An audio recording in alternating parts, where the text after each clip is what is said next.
Olá, gente, tudo bem? Estamos na metade da nossa série sobre as obras da carne. Nas últimas semanas você pôde acompanhar, o Alex trouxe um resumão para nós sobre o que falaríamos. Nas outras 2 semanas ele falou um pouquinho sobre pecados sexuais. Na semana passada trouxe um conteúdo sobre pecados religiosos. Então você que não acompanhou ainda, clica na playlist sobre as obras da carne aqui no canal da nossa igreja para você acompanhar. Hoje nós temos um conteúdo muito legal que a gente vai falar sobre pecados sociais. Então entramos no campo da sociedade, o quanto isso impacta na sociedade. E vamos agora para a nossa jornada rumo à conclusão desse capítulo 5 de Gálatas. Roda o vídeo.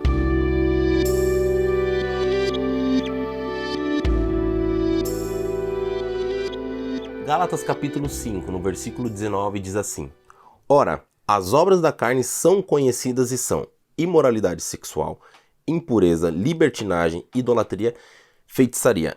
Todos esses nós já vimos nos vídeos passados. Agora, o que vamos frisar nesse vídeo são os seguintes: inimizades, rixas, ciúmes, iras, discórdias, divisões, facções e invejas.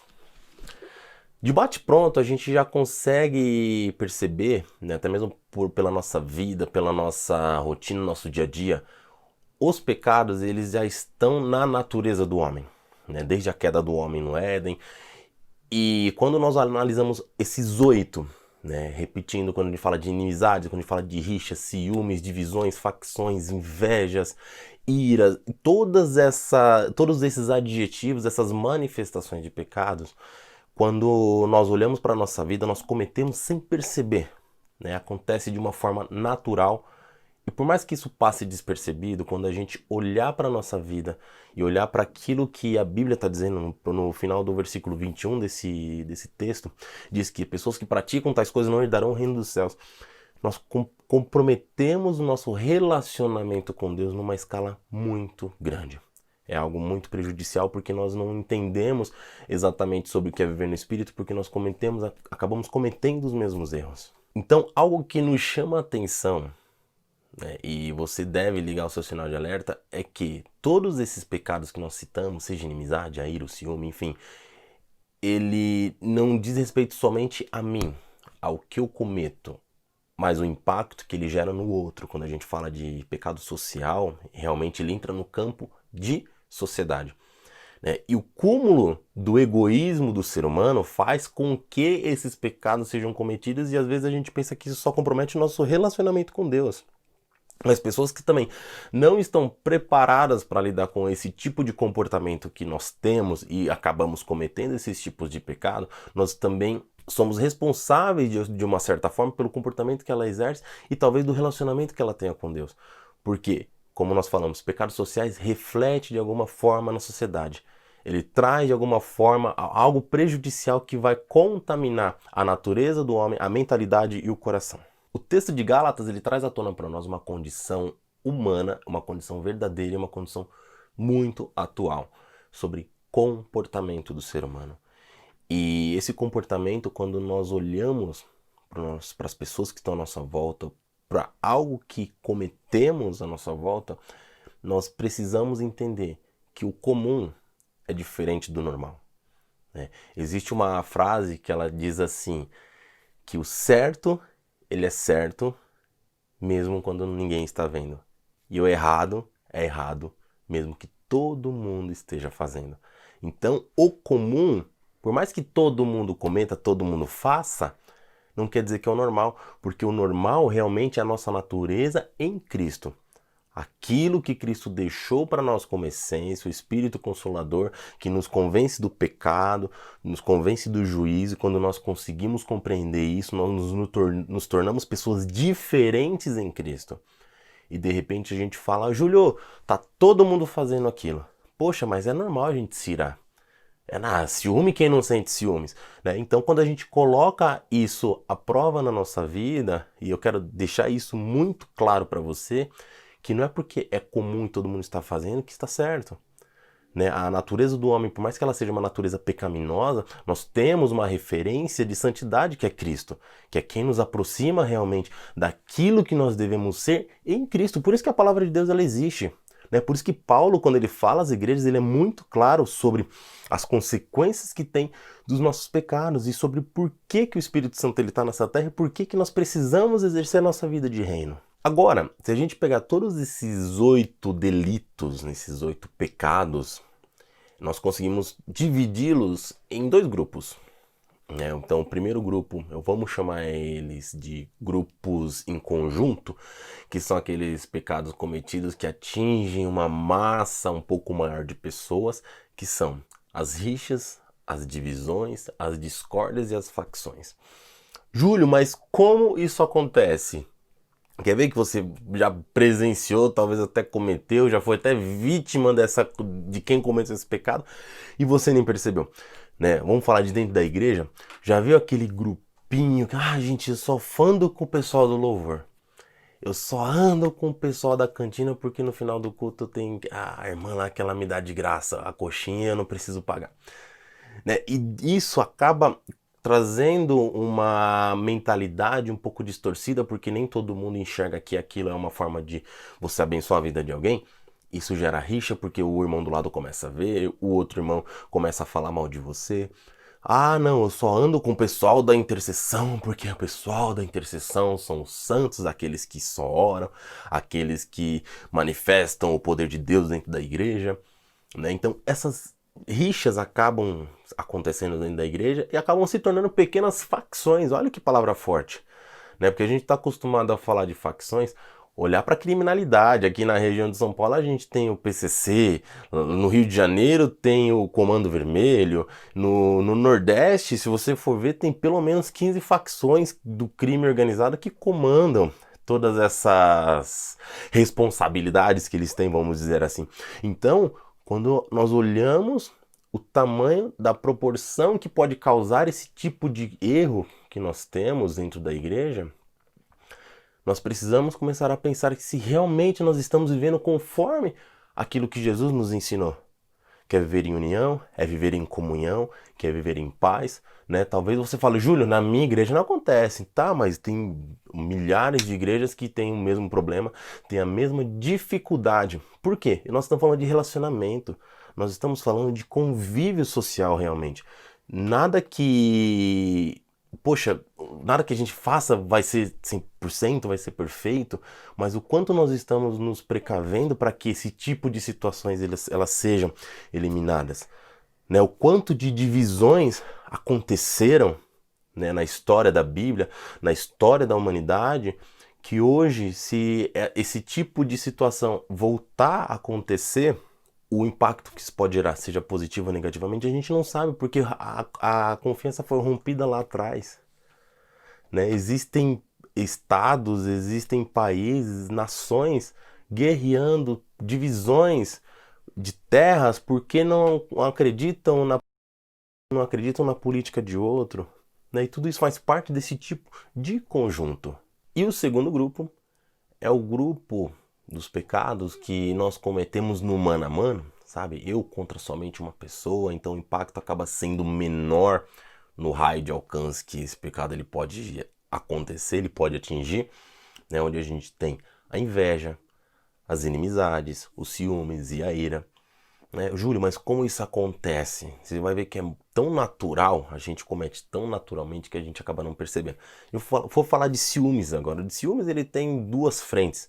Se a gente for trabalhar essas frentes, né, a Bíblia ela é muito clara quando fala que Deus tem ciúmes de nós, só que o ciúme de Deus nós estamos falando de cuidado, de zelo, é o mesmo que geralmente nos casais o marido tem pela esposa, a esposa tem pelo marido, que é aquele de cuidado, né? E a outra frente é o da obsessão, né? Nós temos muitos casos, né? Se a gente for olhar aí nos jornais, quantos casais acabam se separando, acabam tendo casos de agressões físicas, se matando a esposa matando o marido por uma simples obsessão, uma possessão, né? Tem casos que eu já vi de maridos que não deixam a mulher sair de casa, né? Pelo simples fato dele entender que aquilo é propriedade dele e ninguém pode mais tocar, né? No livro de Provérbios, no capítulo 6, no versículo 34, diz assim: pois o ciúme desperta a fúria do marido, que não tem misericórdia quando se vingar. Né? Então esse já é um texto que fala sobre a possessão, o ciúme, que ele é prejudicial. Né? Quando a gente fala de inveja, a inveja, por mais que ela seja um pouco parecida com o ciúmes é algo que eu já tenho e eu não quero perder de forma alguma. A inveja é por algo que eu não possuo e eu quero ter.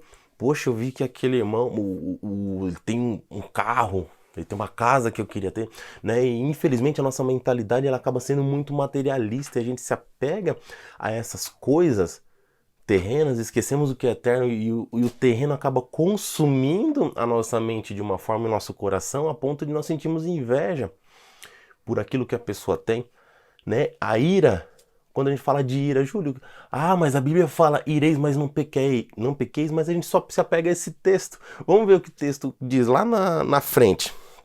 Livro de Efésios, no capítulo 4, versículo 26, diz assim: irai-vos e não pequeis. Não se ponha o sol sobre a vossa ira. Não deis lugar ao diabo. Então, o que quer dizer esse texto? Não se ponha o sol sobre a sua ira, não vá dormir irado. Esclareça, resolva o teu problema.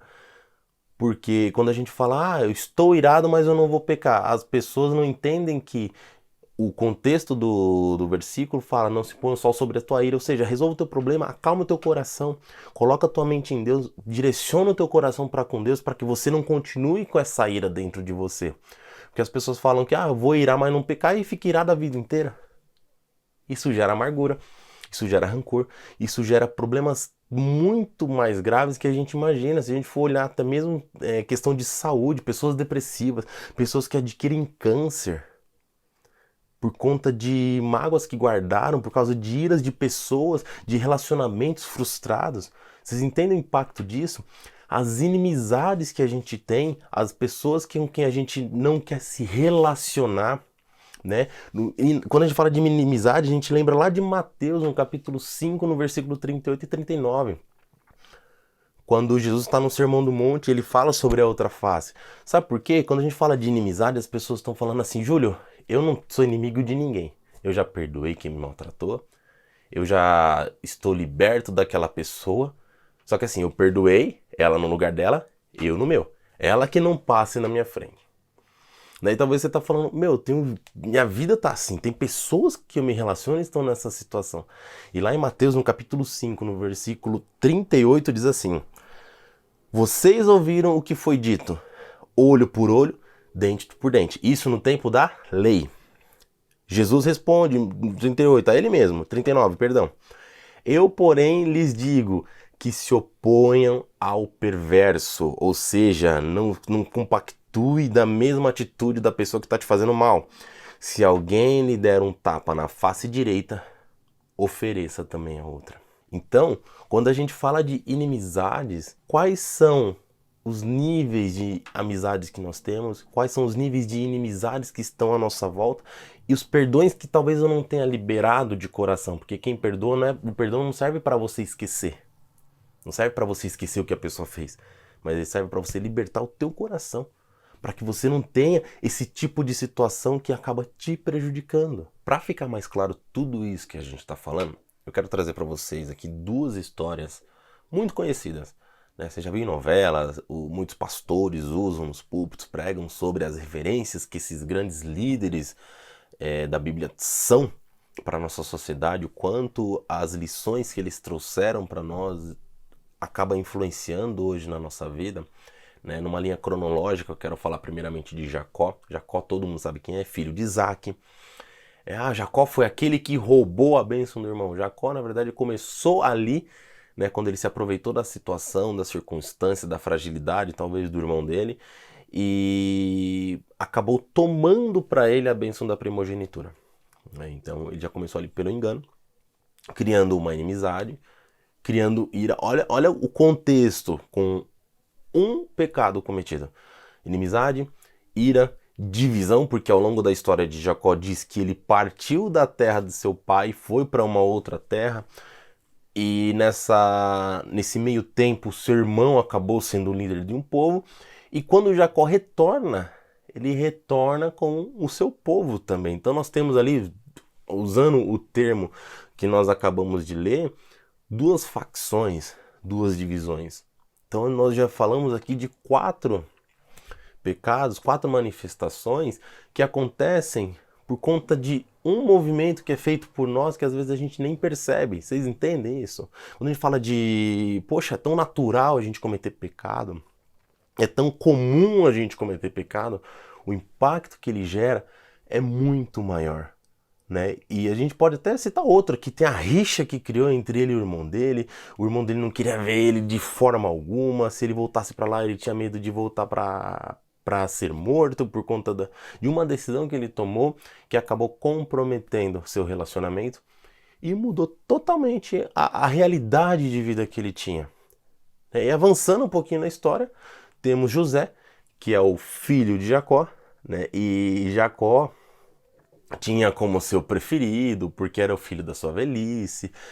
E José ele tem uma particularidade muito grande, porque o que levou os irmãos de José a venderem ele? O que levou os irmãos de José a quererem se vingar de José? Os ciúmes. Porque todo mundo queria a atenção do pai, que era dada ao filho menor. E mais uma vez nós vemos inimizades, nós vemos rixas, nós vemos divisões, nós vemos discórdias. Então são situações que aconteceram ao longo da história da Bíblia que está nas nossas mãos, onde a gente pode se instruir, a gente pode compreender melhor como não ter esse tipo de comportamento. Né? Não estou falando que nós vamos viver a nossa vida como santos e pessoas que não cometem pecado, porque a Bíblia diz, aquele que diz que não é pecador já cometeu pecado. Né? Nós vamos sim, nós temos isso como uma essência da natureza humana, mas o quanto nós estamos comprometidos com a verdade a ponto de querer buscar a mudança para que isso não influencie no nosso relacionamento com Deus e no relacionamento com outras pessoas. E para finalizar, eu quero ler com vocês o texto no próprio livro de Gálatas, no capítulo 5, onde Paulo ele traz para nós uma mensagem, né? Essa mensagem está sendo ministrada aos Gálatas, só que ela é tão próxima da nossa realidade, ela se conecta conosco de uma forma que você fala, meu, isso foi escrito ontem, foi escrito hoje para nós. Né? Então vamos comigo, capítulo 5, no versículo 13, diz assim: porque vocês, irmãos, foram chamados para viver em liberdade. Não a usem, porém, para satisfazer sua natureza humana. Ao contrário, usem-na para servir uns aos outros em amor. Pois toda a lei pode ser resumida nesse único mandamento: ame o seu próximo como a si mesmo. Quando ele fala de lei, a lei de Moisés, aquela que foi deixada lá, os 10 mandamentos. Mas se vocês estão sempre mordendo e devorando uns aos outros, tenham cuidado, pois correm o risco de se destruírem. Quero que você lembre agora, quando o Alex falou no vídeo da semana passada, de uma ordem de prioridades da nossa vida, e essa ordem de prioridades ela me fez pensar muito sobre realmente quais têm sido as nossas prioridades, porque quando nós escalamos a nossa vida em prioridades que acabam sendo ídolos do nosso coração, faz com que a gente tire Deus do topo, faz com que a gente tire Deus como a prioridade principal, a prioridade real, que vai fazer com que eu realmente entenda uma mentalidade de reino, para que eu possa viver realmente a plena excelência daquilo que Deus tem para nós, a vontade dele dentro do nosso coração. E aqui no versículo 14, Paulo é muito claro quando ele diz: pois toda a lei pode ser resumida nesse único mandamento: ame o seu próximo como a si mesmo. Por quê? Se eu não amo o meu próximo, se eu não amo a Deus primeiramente, eu não tenho Deus como prioridade, eu não consigo direcionar esse amor para as pessoas e eu acabo entrando numa zona muito delicada, que é a zona do pecado, onde eu consigo, através do meu comportamento e das minhas ações, atingir as pessoas de uma forma muito ruim. Então se parece totalmente quando Paulo escreveu aos Gálatas esse trecho com a nossa realidade de hoje. No versículo 16 continua: por isso digo, deixem que o Espírito guie sua vida. Assim não satisfarão os anseios da sua natureza humana. A nossa natureza ela é humana, nós temos as nossas condutas, nós temos a nossa vida que existe num plano terreno, mas o propósito para qual nós nascemos é para que nós possamos transcender o plano eterno de Deus. E quando nós transcendemos realmente o plano de Deus e conseguimos manifestar o reino dele na terra, nós conseguimos entender para que a gente veio. Nós conseguimos entender o porquê que nós tomamos decisões no passado que acabaram prejudicando outras pessoas. Então pega agora tudo isso que a gente falou, todas essas manifestações de pecados, de erros, de delitos que nós cometemos, primeiramente para machucar a nós, para nos distanciarmos de Deus, e o quanto isso impacta a vida das pessoas. Quando você filtra isso, você consegue entender realmente que o nosso dono, que é o nosso Criador, ele é maior que a criação. E ele tem poder para nos transformar, tem poder para nos ajudar a vencer a nossa carne e para que nós possamos cumprir a nossa missão na terra dentro da vontade excelente dele. Coloque isso no teu coração. Não deixe que o pecado ele seja maior do que a vontade de Deus na tua vida. Porque a palavra de Deus ela é muito clara que quando diz que até a vontade de adorar a Deus vem dele. Então, quando nós deixamos o reino de Deus manifesto dentro de nós e a vontade dele ser diferente dentro do nosso coração, nós conseguimos entender o plano dele para a nossa vida. Que Deus te abençoe. Na próxima semana nós vamos fazer o último episódio onde falaremos de pecados pessoais. Não perca, acompanha conosco que eu te aguardo aqui. Que Deus te abençoe. Muito obrigado.